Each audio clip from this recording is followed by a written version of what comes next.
계속해서 시장 집중 분석해 보도록 하겠습니다. 오늘은 조일교 A1 리서치 대표 자리에 모셨습니다. 어서 오세요. 네, 반갑습니다. 네, 오늘은 좀 더 큰 그림에서 좀 살펴보도록 하겠습니다. 네. 지난주 발표된 고용 지표, 또 새벽에 나온 서비스 PMI 발표로 이 연준의 이 긴축 우려 불거지면서 이 기술주 다시 조정 들어갔어요. 앞으로 시장 향방 어떻게 보십니까?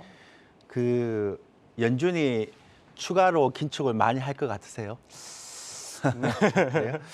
저는 많이 못할 것 같습니다. 네. 왜냐하면 나타나고 있는 지표가 그렇게 추가적으로 크게 긴축을 할 정도의 그런 지표가 아닙니다. 그러니까 예. 긴축보다는 이제는 경기 침체에 더 신경을 써야 되는데요.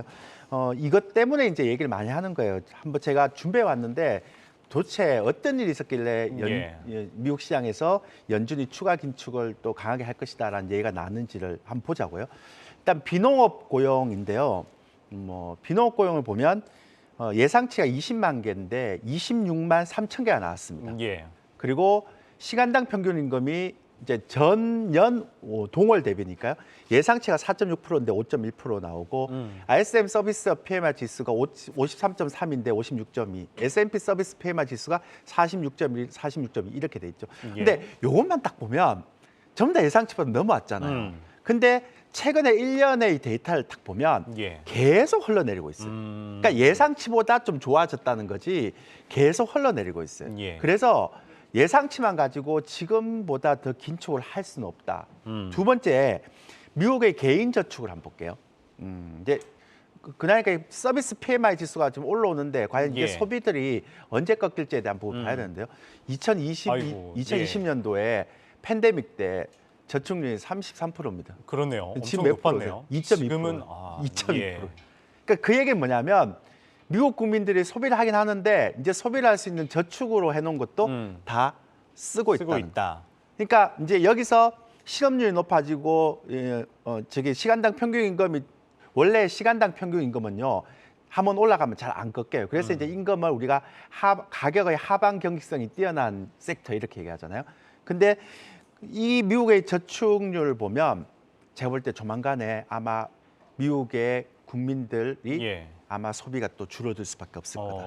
그러니까 아까 나왔던 그냥 예상치보다 올라왔다고 해서 그걸 가지고 얘기하면 안 된다고요. 세 번째는 그러면 소비가 고용이 어떻길래 고용이 예상치보다 좋아졌는데 페드가 금리 추가적으로 긴축을 할 것인가에 대한 얘기가 나오는가를 세부적으로 보니까요. 한번 보세요. 제조업 지수가요. 8만 6천가 10만 개가 지금 줄어들었습니다. 근데 서비스 쪽에서 21만 개가 증가돼서 늘었네요. 이게 고용이 좋다라고 얘기하는데 아니에요. 그걸 세부적으로 들어가 보면 서비스 쪽도 보면 정보 서비스업, 금융업, 전문 사무 서비스업 이런 게 다 고임금이거든요. 정규직이거든요. 근데 그런 게 다 빠지잖아요. 그러네요. 지금 다 빠졌네요. 그리고 레저라든지 접객업 이게 어떤 건가 하면 저임금, 시급제가 되게 많단 말이에요. 그러니까 여러분들이 예상치보다 고용이 되게 올라오는 것처럼 보이지만 내용적으로 보면 실제로는 별로 안 좋아요. 그러니까 내년에도 2월 달에도 50pp를 인상할 가능성이 있다라고 얘기하는데 그건 다 거짓말 같고 제가 볼 때 경기 지표를 보면 이거 내년에 그러니까 인플레이션 때문에 금리 인하는 쉽게 못 하겠죠. 근데 금리 인상을 저는 내년에 한 상반기쯤 끝날 것 같아요. 그리고 폭도 이번에 50bp 하고 내년에는 25p 이상 못 할 것 같아요. 지금 나타나는 경기 지표가 안 되거든요. 그러니까 지금 추가 긴축에 대한 부분은 속도 조절론이 맞죠. 파월 의장이 이번에 얘기했던 그게 이유가 있죠. 그래서 이렇게 되면 이제 시장 트렌드가 긴축에서 경기 침체로 가잖아요. 그러면 당연히 성장주, 기술주는 못 가는 거죠. 못 간다. 그래서 떨어진 거지 추가 긴축이 있어서 떨어진다. 이렇게 해석하면 좀 오바 아닌가 싶어요. 말씀하신 것처럼 이제 긴축을 넘어서 내년도에는 이제 침체가 될 것이다 말씀을 주셨어요. 그래서 이제 성장주보다 지난주에도 말씀하셨듯이 이제 가치주 쪽을 말씀하셨잖아요. 그러면 내년과 같이 침체가 오는 상황에서는 어떻게 대응하면 좋을까요? 근데 제가 계속 말씀드리면 성장주, 기술주 무조건 빼야 됩니다. 그러니까 정말 우량한 기업 아니면 애플이나 테슬라의 지금 떨어지는 속도가 다르잖아요. 그러니까 성장성만 얘기하는 기업과 애플의 실적과 배당, 주주 가치를 얘기하는 기업은 떨어지는 폭도 달라요. 그러니까 우리도 마찬가지겠죠. 근데 그거 전에 시장 수급 현황을 좀 볼게요. 지금 침체가 오면 여러분들이 패닉 셀링이 오는 게 아니고 조금씩 떨어집니다. 피를 말리는 거네요. 맞아요. 예. 마치 피를 말리는 장세예요. 그래서 수익도 잘 안 나오고. 그런데 개인들 신용장고 추이 한번 보세요. 이게 자꾸 여러분들 이렇게 하시면 안 된다고 자꾸 말씀드리는 게 뭐냐면 한동안 이게 굉장히 많이 빠졌어요. 예. 그러다가 5조 4천억까지 빠졌거든요. 근데 11월 들어서 외국인들 삽다 그러니까 또 1조 올라오잖아요. 그렇네요. 올랐네요, 또. 여러분들 제가 계속 말씀드리지만 내년에 크레딧 문제가 생기면 신용 같은 거 이거 다 빼야 됩니다. 굉장히 큰일 납니다. 그래서 크레딧 부각되면 재무 리스크 있는 것도 빼야 되지만 여러분들이 신용 쓰고 이렇게 되면 한 번에 갑니다.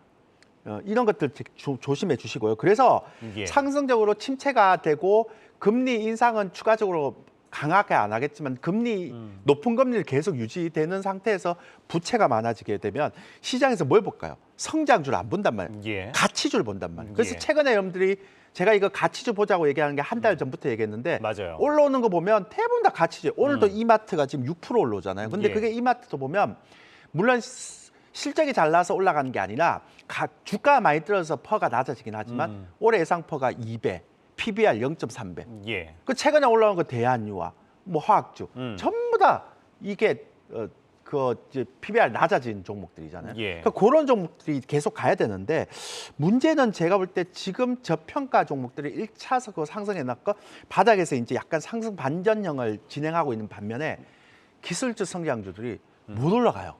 그러니까 그쵸. 시장의 트렌드가 바뀌었다는 거죠. 그래서 이제 그럼 뭘 봐야 됩니까? 라고 생각할 때는 저는 저퍼주 중에서는 이제 남은 거는 지주사. 지주사. 그리고 예. 바이오는요 성장주긴 한데 제가 말씀드렸죠 임상이 지금까지 없었다가 임상이 돼 있기 그쵸. 때문에 예. 내년에 학회가 들어오면 제약 바이오 헬스케어는 굉장히 관심을 봐야 됩니다. 근데 문제는 제가 크레딧이 발생됐을 때 그랬잖아요. 예. 바이오주들의 대부분 다가 적자거든요. 근데 적자 기업이라고 해서 여러분들 나쁜 건 아닌데 여러분들 그 재무제표에 보면 이게 HTS 보면 나오거든요.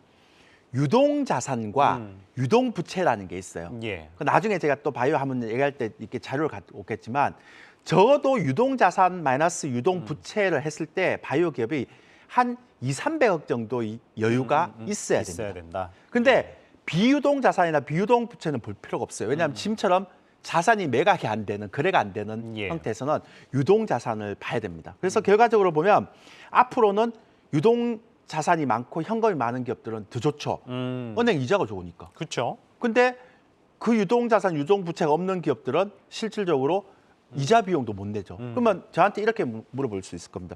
아니 대표님, 최근에 개별주 이렇게 잘 나갔는데 이건 뭡니까? 그쵸. 제가 볼 땐 기관들이 연말에 수익률을 맞추려고 대형주는 안 되잖아요. 예. 그러니까 이런 기관들이 샀던 이런 개별주들을 올려놓으면서 전체 펀드 수익률을 맞추려고 하는 것 같아요. 예. 근데 만약에 올해 12월 달 배당이 그러니까 배당날이 끝나버리면 더 이상 수익률 관리할 게 없죠. 그다음 내년에 크레딧 나올 수 있잖아요. 그래서 저는 개별주 매매하시는 분들은 제발 부탁인데 올해 말까지 마고 내년에는 웬만하면 개별주 중에서도 재무가 좀 예. 좋은 종목 위주로 갔으면 좋겠다 생각합니다. 예, 그러면은 대표님이 말씀하셨잖아요. 이제 경기 침체 오면 나스닥 같은 경우에는 이제 8천, 9천 선까지는 내려갈 수 있다 말씀을 주셨어요. 네. 계속 의견 변함 없으신 거예요? 예, 저는 내년 1분기에는 나스닥이 한 8천, 9천까지 갈 수 있고요. 근데 우리 시장은 제가 볼 때 2,100선 안 깰 가능성이 큽니다. 그러니까 국내는요? 우리 예. 시장은 그냥 박스권으로 잡힐 것 같고 그다음에 나스닥은 8, 9천까지 내려갈 것 같고요. 그리고 내년 하반기 제가 9월, 10월까지는 한 2,600, 2,700 그 정도 생각하시면 될 겁니다. 근데 지금은 이제 성장률도 안 되고요. 무조건 가치주, 저평가주, 그다음에 바이오, 제약, 헬스케어 중에 좀 재무가 되고 임상 결과가 잘 나오는 것들 그런 것만 좀 보시면 될 것 같습니다. 다음 주에 한번 바이오에 대해서 제가 유동부채와 유동자산이 뭔지를 한번 가지고 올게요. 알겠습니다. 그럼 마지막으로 한 가지만 더 네네네, 간단하게 여쭤볼게요. 그러세요. 그러면 이 제약바이오 말씀을 주셨잖아요. 뭐 임상 실제로 있는 거. 네. 어쨌든 내년 뭐 지난번에도 말씀하셨지만 이제 JP모건 컨퍼런스에 있기 때문에 네. 그것도 조금 눈여겨보면서 관련된 거를 조금 추리면 될까요? 그렇죠. 네. 그러니까 내년에는 JP모건 헬스케어도 있지만 예. 아마케도 3개나 그렇죠. 있죠. 그리고 그 외에도 학회가 많거든요. 근데 올해는 학회 상반기 학회 다 제로였어요. 임상이 없었으니까. 예. 근데 내년도에는 학회가 나올 때마다 임상 결과가 나오잖아요. 그래서 여러분들이 이렇게 바이오 제약 같은 경우는 올해 12월까지 눌러놓고 내년 1월부터 시작해서 예. 다시 조금씩 올라갔다가 막상 제피모건 헬스케어 컨퍼런스 딱 나오면 그쵸. 고점이 되는 거예요. 그런 메커니즘이 예. 있어요. 그것만 생각하시면 됩니다. 예, 알겠습니다. 뭐 내년도 이제 경기 침체에 따른 이제 주목해야 될 거 뭐 가치주 중에서도 뭐 저퍼주, 뭐 지주사, 제약 바이오 쪽 말씀 주셨습니다. 조일계 A1 리서치 대표 오늘 이야기 들어봤습니다. 말씀 고맙습니다. 성공투자 우증시 오늘 저희가 준비한 내용은 여기까지입니다. 시청해주신 여러분 고맙습니다.